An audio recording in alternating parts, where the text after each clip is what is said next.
나는 25살부터 일을 시작한 사회생활 15년차 직장인이다.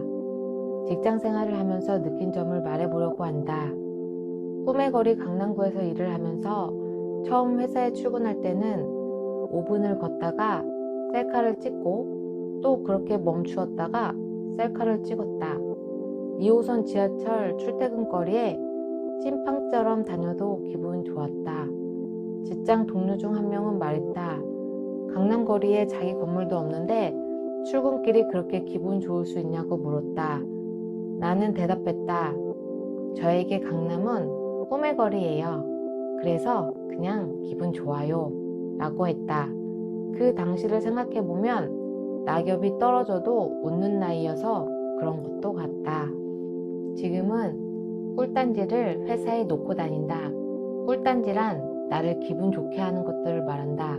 내 경우는 초콜릿이나 귀여운 볼펜 같은 거를 말한다. 회사에 꿀단지가 있으면 기분 전환도 되고 바라만 봐도 기분이 좋다. 회사에서는 친구가 필요 없다. 9시부터 6시까지 하루 종일 같이 있기 때문에 오히려 친해지면 골치가 아프다. 친한 사람에겐 부탁도 더 자주 하고 일을 실수했을 땐 공과사 구분이 쉽지도 않아 뭐라고 말도 못하는 나는 그냥 쭈구리가 된다. 우리는 일하기 위해서 회사에 간다. 아무리 친해도 일적으로 트러블이 생기면 악감정이 생긴다. 적당한 거리를 유지하면 실망한 일도 없고 감정이 상할 일도 없다. 동료와 일도 하고 취미생활도 같이 하고 수다도 떨고 모든 걸 공유하지 않는 게 좋다. 그 동료가 그만둔다면 회사를 계속 다녀야 하는 나로서는 큰 충격에 빠지게 되어 마음이 아파 다시 일에 집중하기 힘들고 방황하게 된다. 동료가 내 인생을 책임져 주지 않는다. 다 때가 되면 각자 갈 길 가게 된다. 같이 오래 모든 걸 함께 할수록 자꾸 부딪힐 확률도 높아지고 친했던 동료와 사이가 틀어지면 장점, 단점 모든 걸 알고 있기 때문에 최악의 적이 될 수 있다. 취미생활하는 관계, 일하는 관계, 내적 친밀감을 나누는 친구 관계, 공부하는 친구 관계 등 모두 그룹을 나눠서 사귀어야 한다. 예를 들어 여기는 공부하러 모였는데 공부 말고 뭘 기대할 것인가? 기대하지 않았기 때문에 상처도 덜 받는다.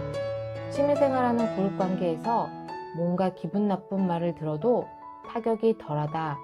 만약 다른 그룹 모임이 없이 한 모임만 참여하고 있다면 난 하루 종일 내 황금 같은 소중한 시간을 온통 그 기분 나쁜 말을 한 그 사람만 생각하게 될 것이다. 그 사람은 나에게 왜 이런 말을 했을까? 내가 뭘 잘못했나? 하고 땅굴 파기 십상이다.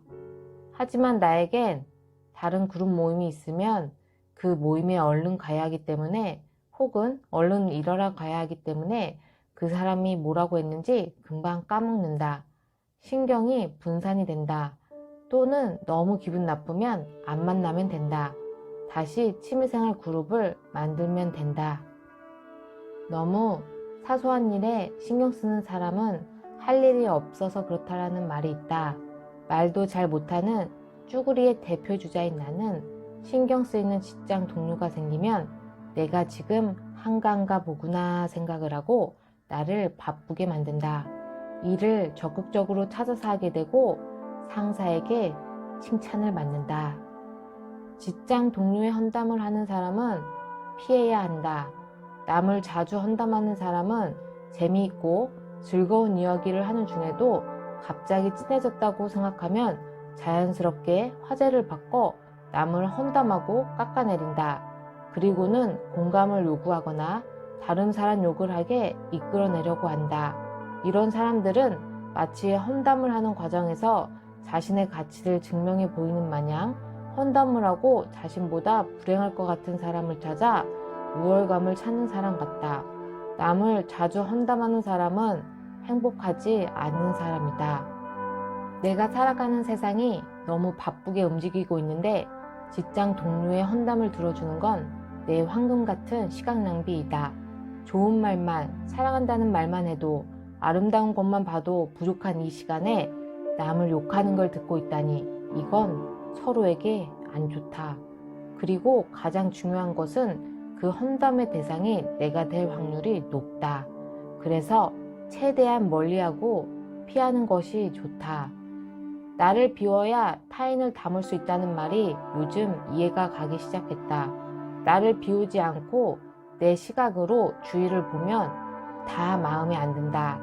나 때는 이러지 않았는데 하면서 꼰대 같은 성격이 나올까 하다가 마음을 비운 채 상대방의 입장에서 바라보고 상황을 이해하려고 한다.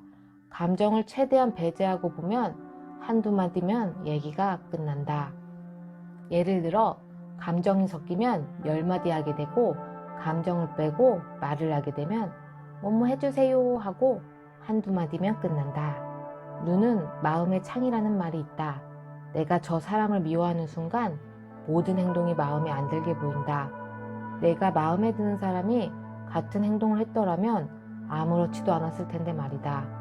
미워하는 이유에 대해 생각을 해보면 나도 저 사람처럼 행동하고 싶은데 저 사람은 눈치 안 보고 행동하는 모습이 너무 부러워서 미워하게 되는 경우도 있다.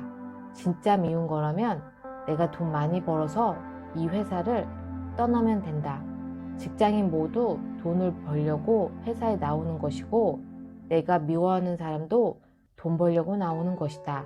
당연히 나도 회사에 돈 벌려고 출근을 한다. 상대방의 자존심을 짓밟는 의미 없는 논쟁은 하지 않는다. 사실 논쟁은 아무런 의미도 없다. 상대방을 이겼다 해도 일시적으로 기쁠 뿐이다.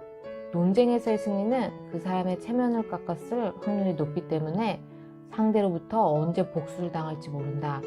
그 사람의 책상 위에 내 이름 석자가 백지처럼 써져 있을 수도 있다. 상대방과 의미 없는 표현적 승리보다는 상대방과 적당한 거리를 유지하며 호감 있게 지내는 게 더 좋다. 직장 생활을 하면서 업무보다는 인간관계가 힘든 적이 더 많았다. 업무가 많으면 남아서 일을 하고 주말에도 일을 해서 해결하면 되는데, 인간관계가 힘들면 답도 없는 게 사실이다. 그래서 상처받지 않기 위해서, 나를 지키기 위해서 적당한 거리를 유지하는 게 가장 좋은 것 같다. 나는 다행히도 아싸기질이라 주로 혼자 있는다. 단 혼자 있으려면 일을 잘해야 한다. 혼자가 돼서 공부할 시간이 많아 일을 잘하게 된 것인지, 일을 잘해서 다른 사람에게 아쉬울 소리 할 필요가 없어 혼자 있는 건지, 단 이건 아싸기질만 할 수 있다. 인싸는 우울증 걸릴 수도 있다.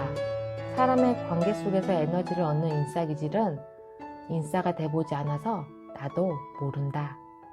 구독, 좋아요, 알림 설정 감사합니다.